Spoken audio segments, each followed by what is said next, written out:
Bismillahirrahmanirrahim. Kita tahu pernah diturunkan apa yang dinamakan suhuf kepada Nabi Adam. Pernah diturunkan apa yang dinamakan suhuf kepada Nabi Idris alaihi salam. Apa yang dinamakan suhuf kepada Nabi Syis alaihi salam. Apa yang dinamakan suhuf kepada Nabi Ibrahim alaihi salam. Dan pelengkap kepada suhuf-suhuf tersebut, Allah menurunkan 4 buah kitab, yaitu Taurat menerusi Nabi Allah Musa, Zabur menerusi Nabi Allah Daud, Injil menerusi Nabi Allah Isa, dan Al-Quran sebagai pelengkap kepada semua suhuf dan kitab tersebut kepada Nabi Muhammad sallallahu alaihi wasallam. Baik, pada malam ini telusuran awal kita ialah berkenaan dengan kitab Taurat. Mungkin ramai di antara kita boleh sebut perkataan Taurat, Taurat, Taurat, dan kalimah ini disebut secara banyak dan berulang di dalam Al-Quran sendiri. Dan kita tahu secara pasti Taurat diturunkan kepada Nabi Allah Musa alaihi salam. Hari ini dalam pegangan orang-orang Yahudi, di dalam pegangan orang-orang Yahudi, kitab Ibrani ini, Ibrani merujuk kepada orang-orang Yahudi. Kitab Ibrani hari ini dipanggil sebagai Tanakh. Pernah dengar tak perkataan Tanakh? Atau tak pernah dengar? Malam ni baru pernah dengar perkataan Tanakh. Tanakh tu ialah akronim daripada 24 kitab yang tersusun kesemuanya. 24 jumlah ini tersusun dalam sebuah apa yang dikatakan sebagai Tanakh, yang mana Tanakh ini adalah akronim daripada 3 komponen penting. Yang pertama ialah yang kita sebut tadi, iaitu Taurat ataupun disebut Torah. Taurat ataupun Torah. Yang kedua disebut sebagai Nevi'im. Nevi'im, iaitu kitab yang menceritakan tentang nabi-nabi dan rasul-rasul. Yang ketiga ialah Ketuvim. Ketuvim ini lebih kepada sejarah, legenda dan literature pencing di kalangan Bani Israel.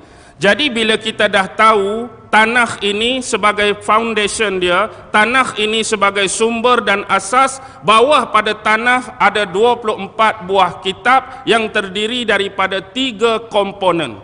Yang pertama kita sebut tadi Taurat, yang kedua Nevi'im, yang ketiga ialah Ketuvim. Jadi di depan tu ada akronim-akronim penting. Macam Taurat dimulakan dengan huruf Ta ataupun T. Nevi'im dimulakan dengan huruf Nun ataupun N. Dan yang terakhir Ketuvim berakhir dengan huruf K ataupun Kaf. Jadi Ta, Nun, Kaf itulah yang membentuk perkataan Tanakh tu. Jadi istilah Tanakh tu akronim daripada 3 komponen tadi. Baik, bila sebut tentang Taurat, merujuk kepada Taurat Nabi Musa, atau juga disebut Taurat 5, atau juga disebut Pentateuch. Hari ini bila sebut Taurat, nak sebut Taurat Musa pun betul, nak sebut Taurat 5 pun betul, nak sebut Pentateuch pun betul, dia merujuk kepada kitab yang sama. Dalam tu ada 5 benda penting, sebab tu dipanggil Taurat 5. Inilah yang kita belajar dalam kitab Bible Perjanjian Lama. Ada the book of Genesis, ada the book of Exodus, ada the book of Levi, ada the book of Chronicle, dan ada the book of Number. Jadi sama ada dia Genesis, sama ada dia Exodus, sama ada dia Levi, sama ada dia Number ataupun Deuteronomy, inilah merujuk kepada 5 perkara asas dan paling penting dalam Taurat Musa ataupun Taurat 5. Walaupun demikian, kita harus memahami Taurat sebelum ini ditafsirkan oleh ulama-ulama ataupun Rabbaini daripada Yahudi selepas pada kewafatan Nabi Musa dan Nabi Harun. Mereka menuturkan secara turun-temurun secara lisan. Jadi lisan itu kita nak dapat di mana? Tak akan dapat kecuali telah disadurkan kepada ulama-ulama yang menjadi murid mereka. Jadi sebab itulah Taurat yang 5 dipanggil undang-undang bertulis ataupun Taurat yang bertulis. Yang mana Taurat lisannya? Yang Taurat lisan, yang inilah yang kita panggil sebagai Talmud. Kalau Yahudi sebut Taurat Shebiktaf, dia merujuk kepada Taurat 5, Taurat Musa. Kalau dia kata Taurat Shebi'al-Pal, Taurat Shebi'al-Pal, ni merujuk kepada kitab Talmud. Talmud sebenarnya ialah pentafsiran kepada kitab Taurat. Tetapi kita harus memahami latar belakang sejarah. Bagaimana Talmud ini berpunca. Talmud ini terhasil sewaktu adanya Talmud di Palestin ataupun Talmud Baitul Maqdis. Tetapi bila berlaku serangan besar-besaran kerajaan Babylon dulu kepada kerajaan Judah, kita tahu kerajaan Judah dulu terbahagi kepada dua, walaupun semuanya adalah 12 keturunan anak Nabi Yaqub alaihi salam. Ada dahulu kerajaan Israel, ada dahulu kerajaan Yahudi. Yang mana kerajaan Israel didominasi oleh 10 keluarga dan Yahudi didominasi oleh 2 keluarga. Jadi lama akhirnya kerajaan ini tumpas di tangan kerajaan Babylon yang masa itu dikuasai dan dirajai oleh seorang raja yang bernama Bukhtansar. Bukhtansar bahasa Arab, mungkin ramai yang tak pernah dengar, mungkin ramai yang tak kenal. Tapi bila kita buka buku sejarah, dia dinamakan sebagai Nebukadnezar. Akibat serangan inilah kerajaan Judah ataupun kerajaan Yahudi Israel Raya ni dihancur sehancurnya, dimusnah semusnahnya, dilumat selumatnya. Inilah nasib yang pernah diterima oleh bangsa Yahudi dahulu akibat penyelewengan dan pengkhianatan yang telah mereka lakukan terhadap kitab-kitab Allah, yang telah mereka melakukan terhadap para pemimpin daripada kalangan utusan Nabi-Nabi dan Rasul yang terdahulu. Dan akibat dibawa sebahagian besar 80 orang Rabbaini yang paling alim di kalangan bangsa Yahudi itu ke mana? Ke Babylon.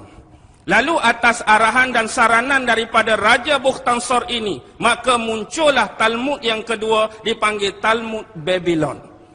Jadi sekarang ni ada 2 bentuk Talmud yang mentafsirkan kepada kitab Taurat. Satu Talmud Palestin ataupun Talmud Baitul Maqdis. Yang kedua ialah Talmud Babylon. Tetapi Talmud Babylon berlainan kerana dia ditafsirkan mengikut cita rasa, otak, akal dan minda manusia. Dia sudah banyak jauh daripada pentafsiran sebenar sebagaimana yang didominasi oleh Talmud Palestin ataupun Baitul Maqdis. Okey, itu tentang Taurat. Kita kembali ke tentang Nevi'im. Nevi'im pula terbahagi kepada 2. Ada Nevi'im Roshinim, ada Nevi'im Aharonim. Nevi'im Roshinim merujuk kepada nabi-nabi awal sampai kepada pemerintahan raja-raja. Ada 4 kitab di bawah Nevi'im Roshinim. Yang pertama ialah kitab Yoshua. Ataupun dalam Al-Quran kita sebut Yusha, yang pimpin, yang teman Nabi Musa alaihi salam bawa ikan dalam kerajaan, bawa ikan dalam bakul, nak pergi cari, nak menuntut ilmu dengan Nabi Khidir. Sebab pemimpin pertama yang bawa masuk Bani Israel ke dalam bumi Kanaan atau Palestin, inilah dia. Selepas mereka menyeberang Laut Merah, macam-macam mehnah, macam-macam ujian, macam-macam tribulasi. Masa tu 2 orang adik-beradik ni masih hidup, Nabi Musa dan Nabi Harun. Sampai satu tahap mereka dah sampai pada sempadan nak masuk Kanaan, mereka sampai dah nak masuk Palestin. Tetapi mereka tak berani, mereka takut nak berperang dengan orang-orang Kanaan. Ini kita boleh ikuti dalam surah Baqarah. Izhab anta wa rabbuka faqatila inna hahuna qa'idun.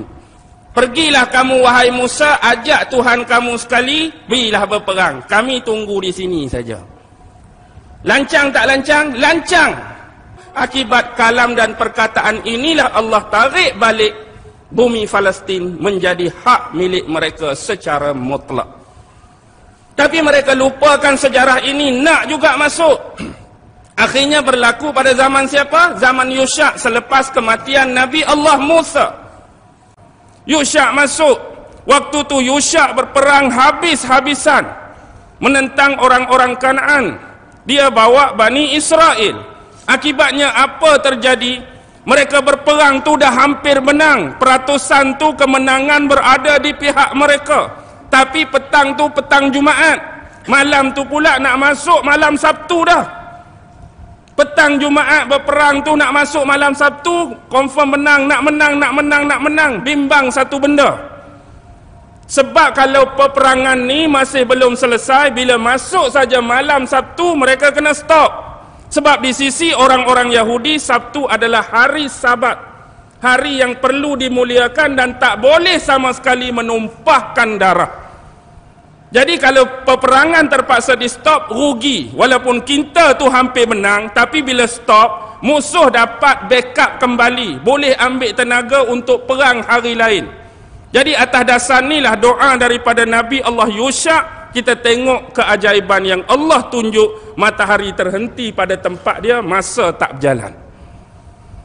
Inilah sejarah dia, matahari tu berhenti, jadi macam stop masa, perang sampai menang. Kalau kira matahari berjalan, memang tak menang lagi sampai masuk malam Sabtu. Pernah dengar tak sejarah ni? Pernah dengar tak kisah ni? Baca tafsiran. Ikutlah nak baca tafsir mana sekalipun, kita pasti akan menemui riwayat dan kisah ini. Kisah Nabi Yusha' bin Nun. Jadi sebab dialah manusia pertama, raja pertama, Nabi pertama yang bawa masuk orang Yahudi ke bumi Kan'an ataupun Israel, maka cerita yang pertama dalam Nevi'im Roshinim itu dimulakan dengan kitab Joshua. Lepas tu barulah kitab para hakim. Lepas Joshua meninggal, ada 3 lagi pemimpin. Lepas tu naik para hakim, 12 hakim. 12 hakim ni diambil daripada 12 keturunan Nabi Allah Ya'qub lah.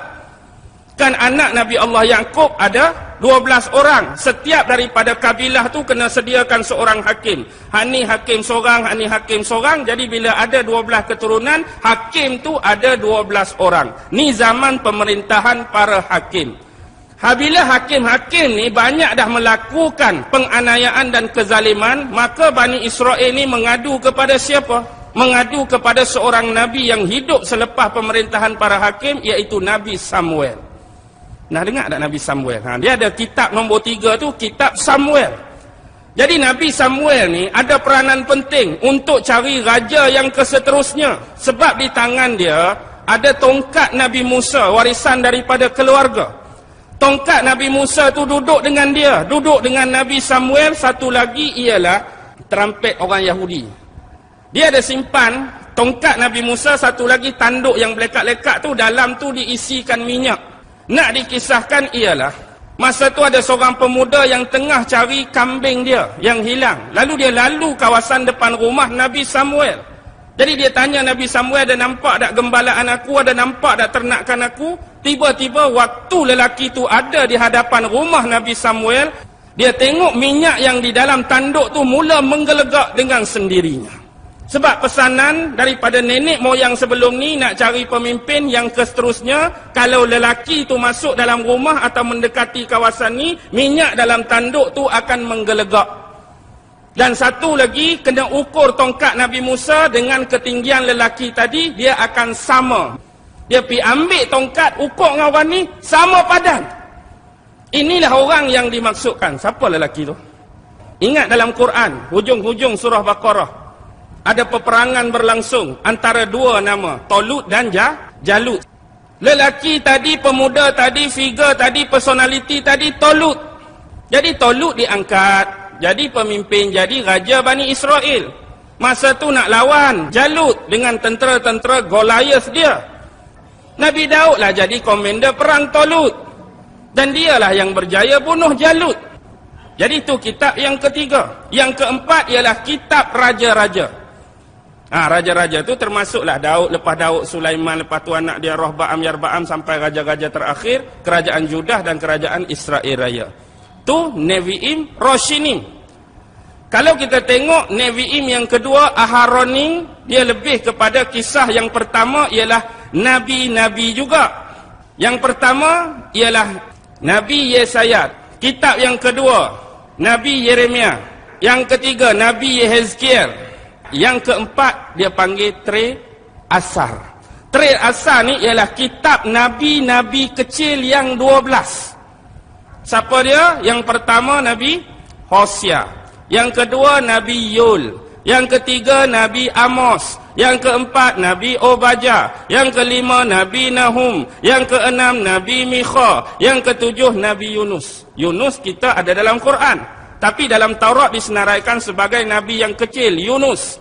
Yang yang ke-8 Nabi Habakuk, yang ke-9 Nabi Zefanya, yang ke-10 Nabi apa? Hajai, yang ke-11 Nabi Zakaria. Zakaria bapa kepada Nabi Yahya, juga disenaraikan Nabi yang kecil. Yang terakhir ialah Malakhi.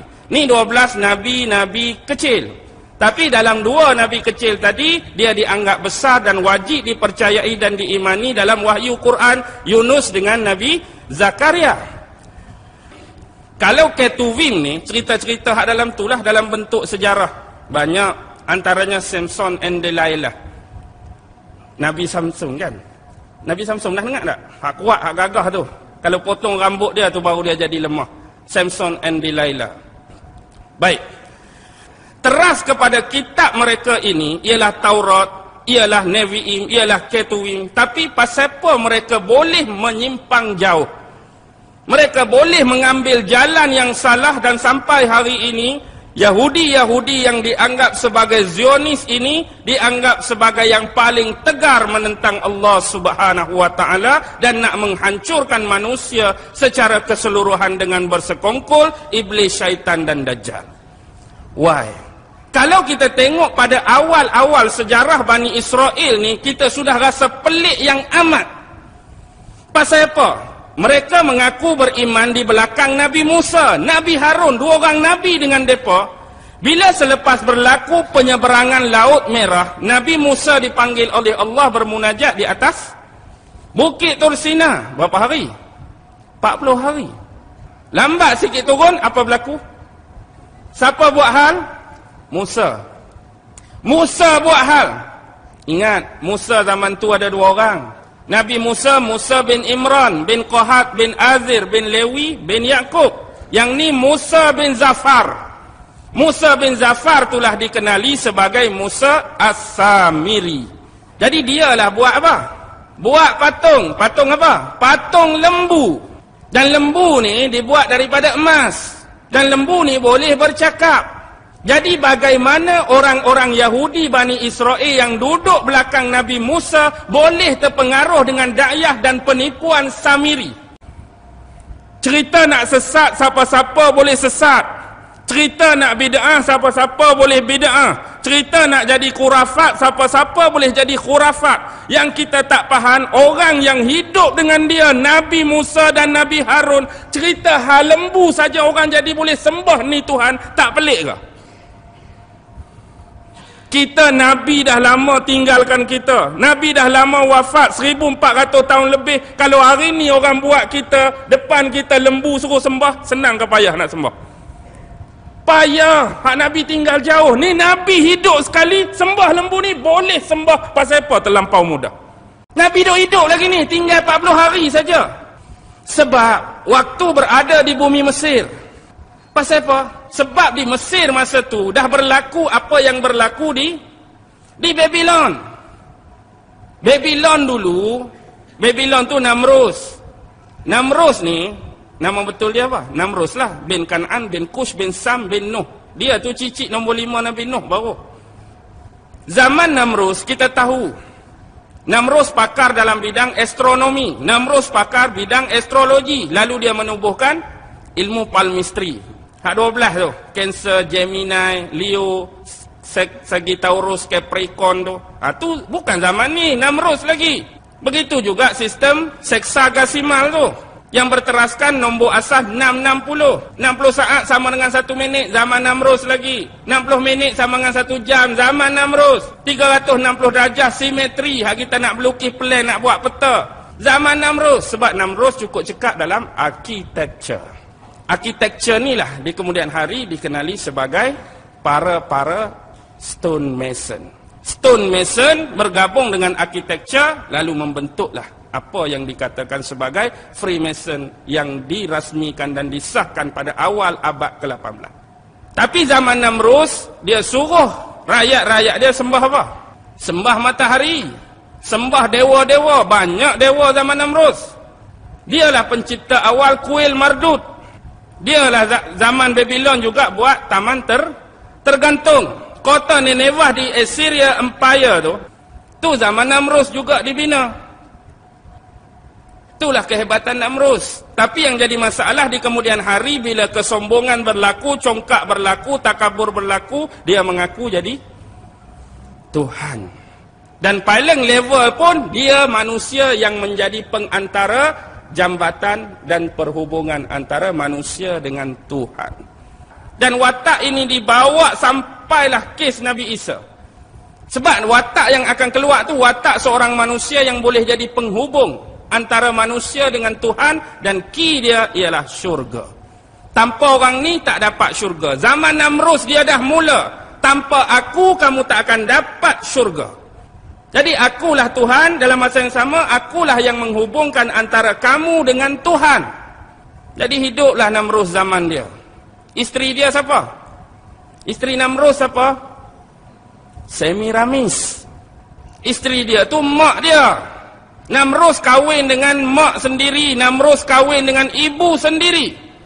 Dialah anak, dialah suami kepada Semiramis.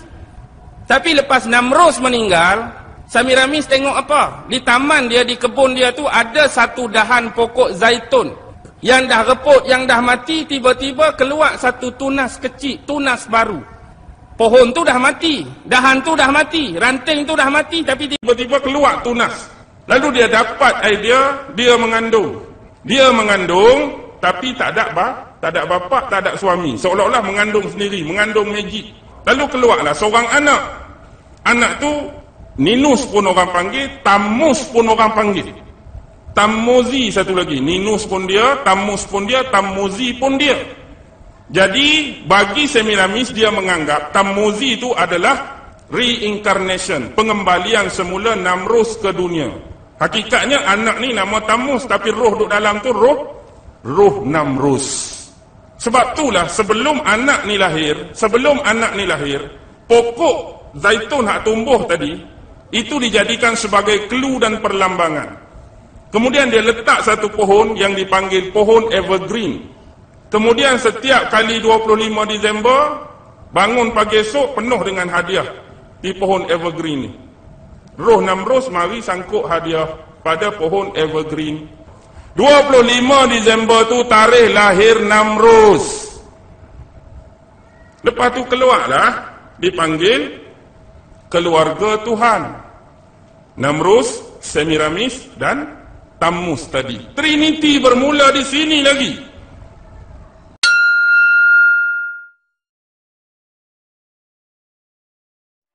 Bagaimana pendapatmu? Silakan berikan tanggapan di kolom komentar di sebelah bawah. Tetap nantikan video selanjutnya. Aktifkan notifikasi dengan menekan ikon subscribe, ikon lonceng, dan ikon jempol. Terima kasih sudah menonton sampai akhir video ini. Semoga topik ini bermanfaat. Kami doakan semoga Anda sehat selalu. Oke, sampai jumpa lagi di video selanjutnya.